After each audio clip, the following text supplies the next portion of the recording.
ఏంటి రోడ్లు చూపిస్తున్నా అనుకుంటున్నారా? ఈరోజు నేను అనాథ వృద్ధాశ్రమానికి వచ్చాను. వృద్ధాపం అంటే మనకు టక్కున గుర్తుకొచ్చేది ముడతలు పడ్డ చర్మం, తెల్లని జుట్టు, బోసి నవ్వు, చేతికర్ర, వంగిన నడుము ఇవేనా? కాదు. వృద్ధాపం అనేది ఎన్నో సంవత్సరాల అనుభవం సంగ్రహం. ఎన్నో ఆటుపోట్లతో మనిషి నేర్చుకున్న జ్ఞాన నిక్షిప్తం వృద్ధాప్యం. ఎంత కష్టమైన క్లిష్టమైన సమస్యను కూడా అలవోకగా తీర్చగల సత్తా ఉన్నదే వృద్ధాపం. దెబ్బలు తగిలి తగిలి రాటు తేలిపోయిన గుండె కదలిరా వృద్ధాపం.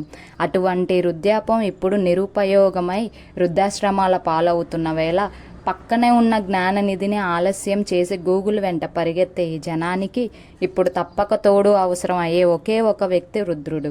నీకంటే 10 ఏళ్ళు ఎక్కువగా ఉండే కనీసం ఒక వ్యక్తితో స్నేహం చెయ్యి. నువ్వు తప్పు చేయకముందే నీలో జాగ్రత్తను మేల్కొల్పుతాడు అతను. వయసులో నీకు సమానంగా ఉండే వారితో స్నేహం చేస్తే నీకు దెబ్బ తగిలిన తర్వాత అనుభవం రూపంలో వస్తుంది నీ చర్యకు ప్రతిచర్య.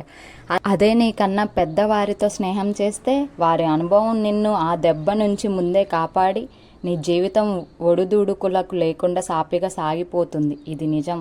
ఒక వృద్ధుని తోడు మనకి 100 ఏళ్ల అనుభవాన్ని వండించి విస్తరిలా దొరుకుతూ ఉంటే ఆ అనుభవాన్ని వృద్ధాశ్రమాల పాలు చేయడం ఎంతవరకు సబబు? వారు వేసిన తప్పటడుగులు నీకు ఇప్పుడు బంగారు బాటలు అవుతాయి. ఎందుకంటే వారు ఏ దారిలో పోతే నీకు విజయం వరిస్తుందో ఆ దారి చూపిస్తారు కనుక. అందుకే తెలివైన కొన్ని దేశాలు వృద్ధులని వారు వారసత్వ సంపదగా భావించి వారి సమాజంలో వృద్ధులకు పెద్ద పీట వేసి గౌరవించి వారి అనుభవాన్ని వారి సమాజ శ్రేయస్సు కోసం ఉపయోగించుకుంటున్నారు. మరి మనం పురాతన దేశం, సనాతన ధర్మం, గొప్ప సంస్కృతి, విలువైన సంప్రదాయాలు అంటూ గొప్పలు చెప్పుకుంటూ మన తల్లిదండ్రులను అనాథాశ్రయాలు పాలు చేస్తూ వారి అనుభవాలను గంగా పాలు చేస్తూ ఉంటున్నామే.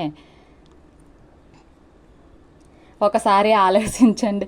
చాగంటి కోటేశ్వరరావు గారు అన్నట్లు ఏ దేశంలో అయితే ఈ వృద్ధాశ్రమాలు లేకుండా ఉంటాయో ఆ దేశం సర్వ సంపదలతో తులతూగి సుభిక్షంగా విరాజిల్లుతుంది. మరి మనం కూడా మన దేశాన్ని అలా చేయడానికి పాటుపడదామా మరి?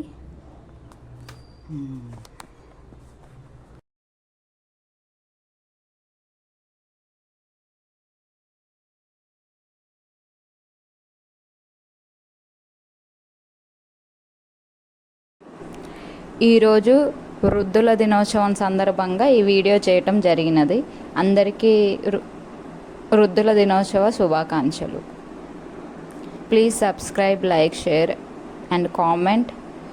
మీ సపోర్ట్ నాకు అందించాలని మనస్ఫూర్తిగా కోరుకుంటున్నాను.